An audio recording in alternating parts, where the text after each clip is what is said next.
الرسول ولا تبطلوا أعمالكم. اعوذ باللہ من الشیطان الرجیم. بسم اللہ الرحمن الرحیم.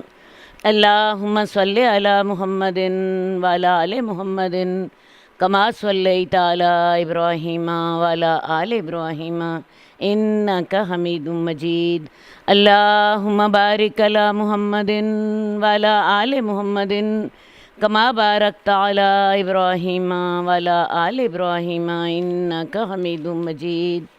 اللہم رب اشرح لی صدری ویسر لی امری واحلل عقدۃ من لسانی یفقہوا قولی. میری ساری بہنوں کو السلام علیکم.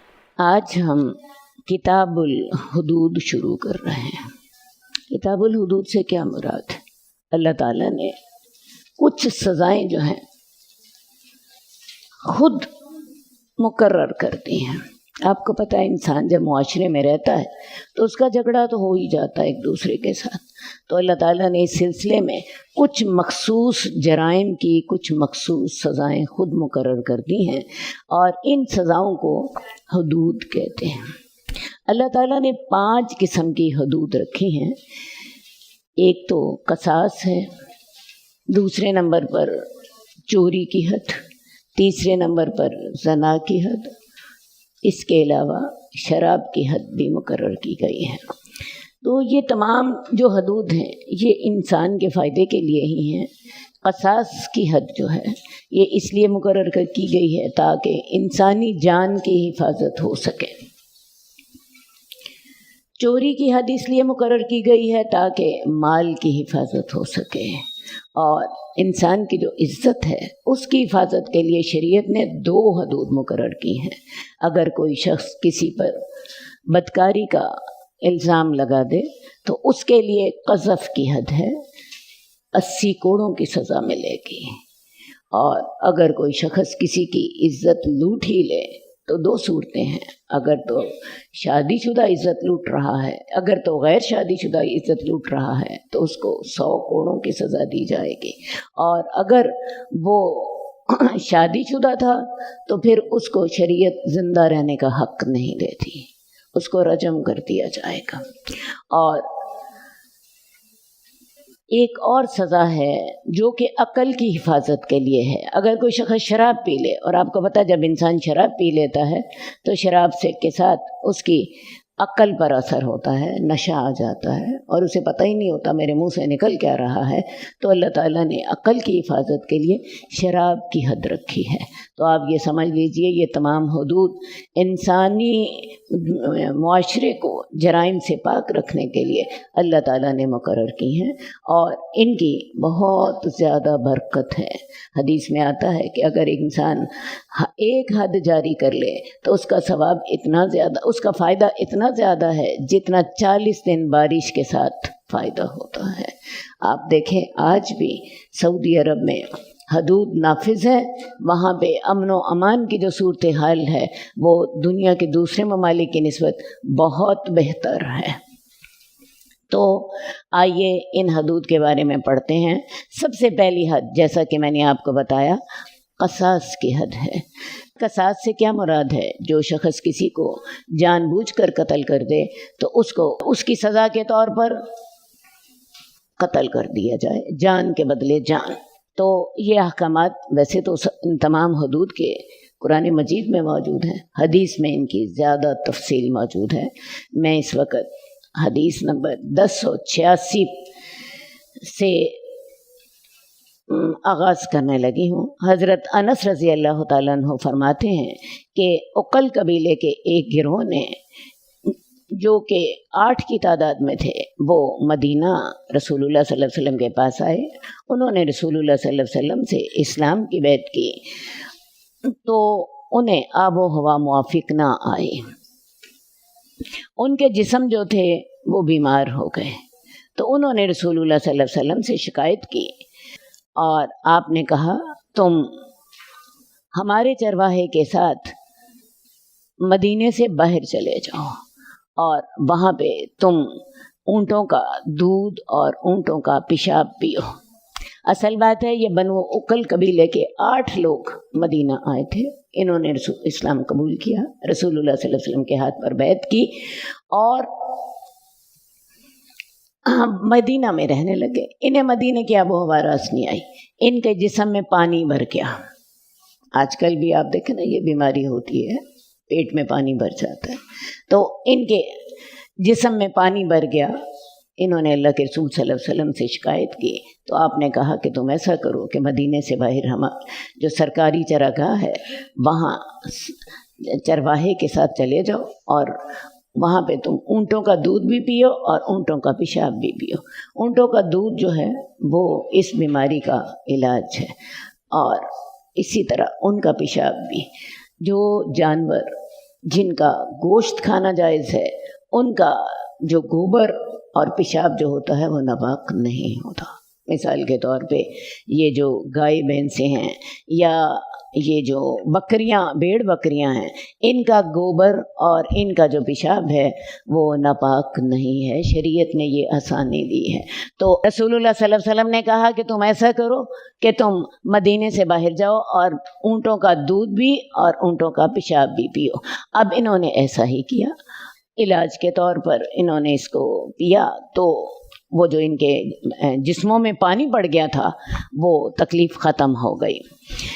وہ گئے اور انہوں نے اونٹوں کا دودھ بھی پیا اور اونٹوں کا پیشاب بھی پیا اور وہ صحت مند ہو گئے۔ تو انہوں نے رسول اللہ صلی اللہ علیہ وسلم کے چرواہے کو قتل کر دیا اور چوپاؤں کو ہانک لیا۔ اب صحت مند ہو گئے، شیطان بھی کود پڑا۔ انہوں نے دیکھا کہ رسول اللہ صلی اللہ علیہ وسلم کا ایک ہی چرواہا ہے اور ہم 8 بندے، شیطان آ گیا۔ انہوں نے رسول اللہ صلی اللہ علیہ وسلم کے چرواہے کو قتل کر دیا اور وہ جو جانور تھے سرکاری چراگاہ میں ان سارے جانوروں کو لوٹ لیا اور خیر سے چل پڑے، بھاگ گئے۔ رسول اللہ صلی اللہ علیہ وسلم کو یہ خبر پہنچی تو آپ نے ان کے پیچھے لوگوں کو بھجوایا، وہ پکڑ لیے گئے، ان کو لایا گیا تو اللہ کے رسول صلی اللہ علیہ وسلم نے ان کے بارے میں حکم دیا، ان کے ہاتھ کاٹ دیے گئے، ان کے پاؤں کاٹ دیے گئے اور ان کے آنکھوں میں گرم سلائی پھیری گئی، پھر ان کو دھوپ میں پھینک دیا گیا حتیٰ کہ وہ تڑپ تڑپ کر مر گئے۔ اچھا جی، اب یہ آپ نے واقعہ پڑھ لیا۔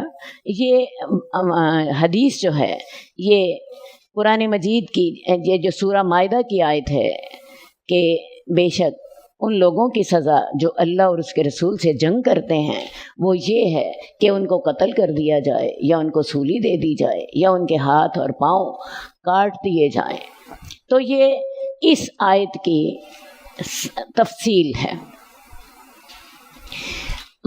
علماء کے نزدیک وہ تمام سزائیں جو آیت میں مذکور ہیں یعنی قتل کرنا، سولی دینا، ہاتھ پاؤں کاٹنا اور قید کرنا، ان تمام کا ذکر اس حدیث میں موجود ہے۔ قاضی کو اختیار ہے کہ حسب حالات جو سزا مناسب خیال کرے وہ دے دے۔ البتہ اگر انہوں نے قتل کیا ہے تو قصاص لینا بھی ضروری ہے۔ علماء کے نزدیک اگر انہوں نے صرف قتل کیا اور مال نہیں لیا تو انہیں قتل کیا جائے گا، اگر قتل کے ساتھ مال بھی لیا ہے تو قتل بھی کیا جائے گا اور سولی بھی دی جائے گی۔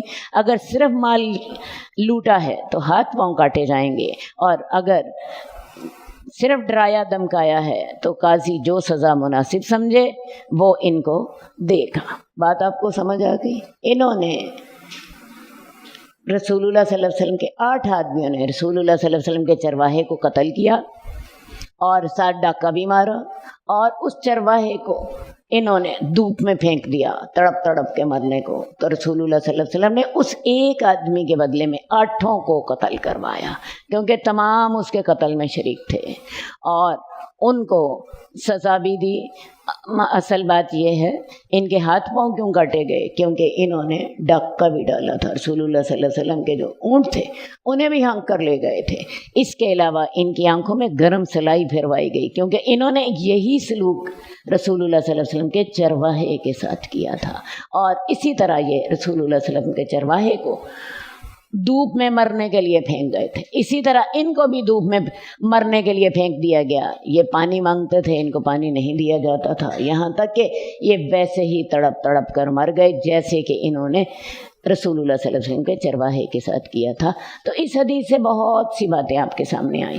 سب سے پہلی بات تو وہی جو میں نے آپ سے کہی ہے کہ 8 آدمیوں نے ایک شخص کو قتل کیا، تو ان 8 کو ایک شخص کے قتل کے جرم میں 8 کو قتل کر دیا گیا۔ دوسری بات ہے، انہوں نے چونکہ ڈاکہ بھی ڈالا تھا، ان کے ہاتھ پاؤں بھی کٹے گئے۔ تیسری بات یہ ہے کہ انہوں نے رسول اللہ صلی اللہ علیہ وسلم کے چرواہے کو گرم سلائیاں پھیری تھیں، ان کی آنکھوں میں بھی گرم سلائیاں پھیری گئیں۔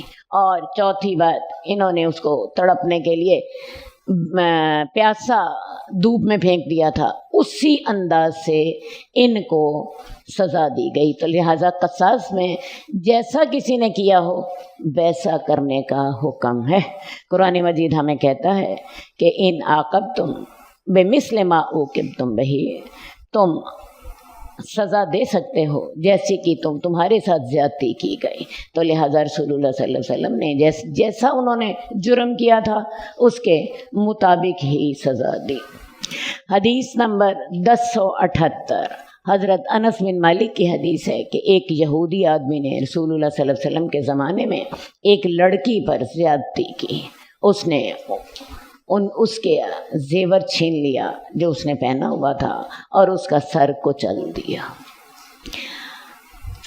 رسول اللہ صلی اللہ علیہ وسلم کے پاس اس لڑکی کے گھر والے اس کو ایسے وقت لے کر آئے جبکہ وہ آخری سانسوں میں تھی اور بولنے کے قابل نہ رہی تھی۔ رسول اللہ صلی اللہ علیہ وسلم نے اس سے پوچھا، تجھے کیا فلاں نے قتل کیا تھا؟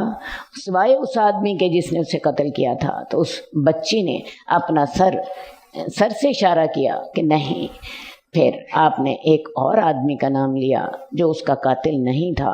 اس بچی نے پھر نہ کا اشارہ کیا، یعنی سر ہلایا، بولنے کے تو وہ قابل نہیں تھی۔ آپ نے فرمایا اچھا تمہیں فلاں نے قتل کیا ہے جو اس کا واقعی قاتل تھا؟ تو اس بچی نے اشارے میں سر ہلایا ہاں کہ میرا قاتل وہی ہے۔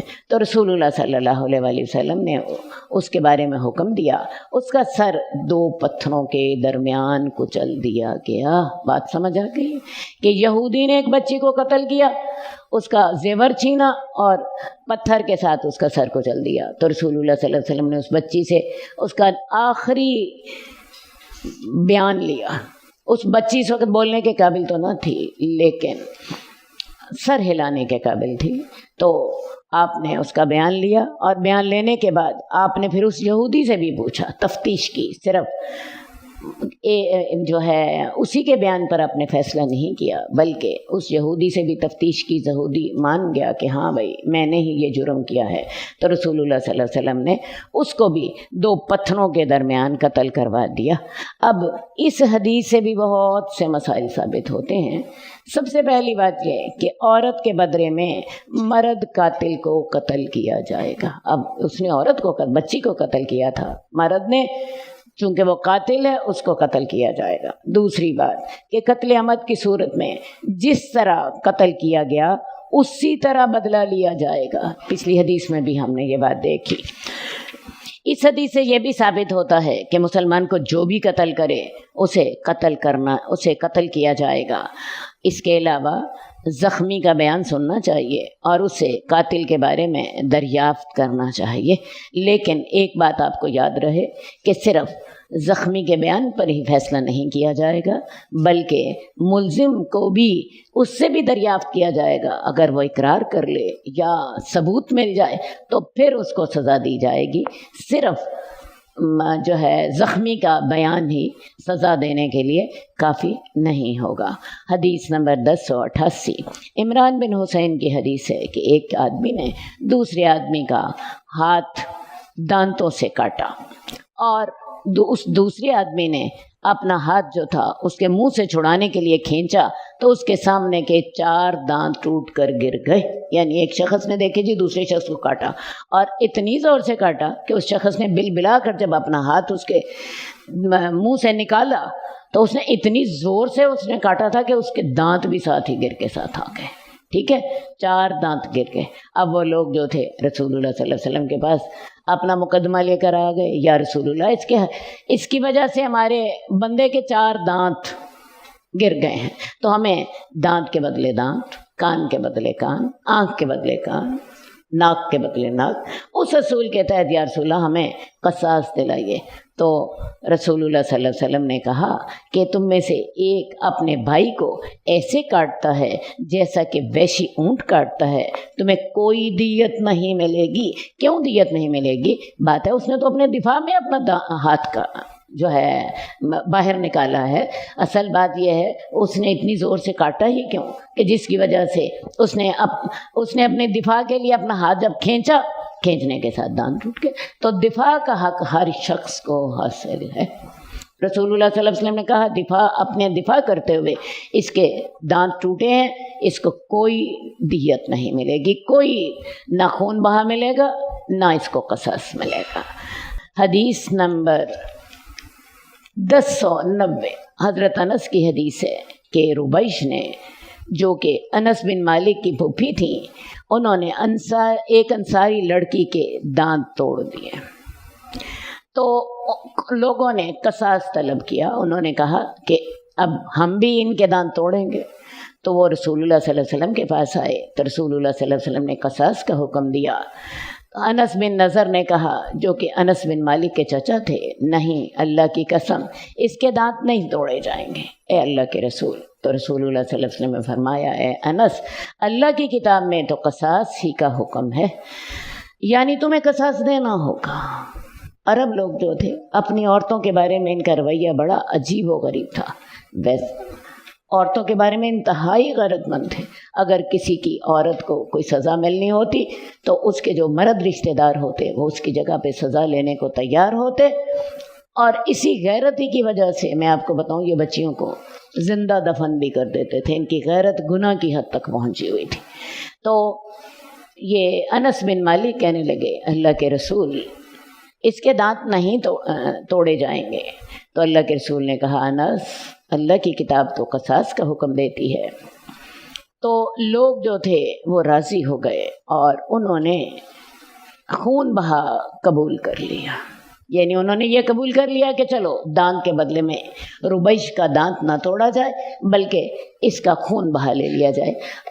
جو ایک دانت کا جو خون بہا ہے یا ایک دانت کی جو دیت ہے 5 اونٹ ہے، تو انہوں نے خون بہا قبول کر لیا۔ تو رسول اللہ صلی اللہ علیہ وسلم نے فرمایا کہ اللہ کے بندے باز ایسے ہوتے ہیں، اگر وہ اللہ پر قسم کھا لیں تو اللہ انہیں پوری کر دیتا ہے۔ تو لہٰذا یہ جو انس بن مالک تھے، حضرت انس تھے، یہ حضرت انس بن مالک کے چچا ہیں یہ، اور یہ ربیش جو ہیں یہ ان کی حضرت انس کی پھوپھی ہیں۔ تو انہوں نے اپنی بہن کے بارے میں ایسے کہا تھا، تو یہ جو انہوں نے کہا تھا کہ یا رسول اللہ اس کے دانت نہیں توڑے جائیں گے، تو اس کا مطلب یہ نہیں تھا کہ وہ رسول اللہ صلی اللہ علیہ وسلم کی نعوذ باللہ نافرمانی کرنا چاہ رہے تھے، بلکہ انہیں اللہ پہ اعتماد اتنا تھا، اتنا یقین تھا کہ اللہ تعالیٰ اللہ کی قسم ایسا موقع نہیں آئے گا۔ انہوں نے بڑے یقین اور بڑے مان سے یہ بات کہی تھی، اسی لیے رسول اللہ صلی اللہ علیہ وسلم نے فرمایا کہ بعض اللہ کے اتنے نیک بندے ہوتے ہیں، اگر وہ اللہ کے بارے میں قسم کھا لیں اللہ ان کی قسم بھی پوری کر دیتا ہے۔ ہوا یہ کہ جب رسول اللہ صلی اللہ علیہ وسلم نے یہ فیصلہ کیا کہ دانت کے بدلے دانت توڑے جائیں گے، جب آپ کو پتہ ہے مظلوم کو پتہ چل جائے کہ مجھے بدلہ مل جائے گا تو پھر ہوتا کیا ہے، وہ ٹھنڈا ہو جاتا ہے۔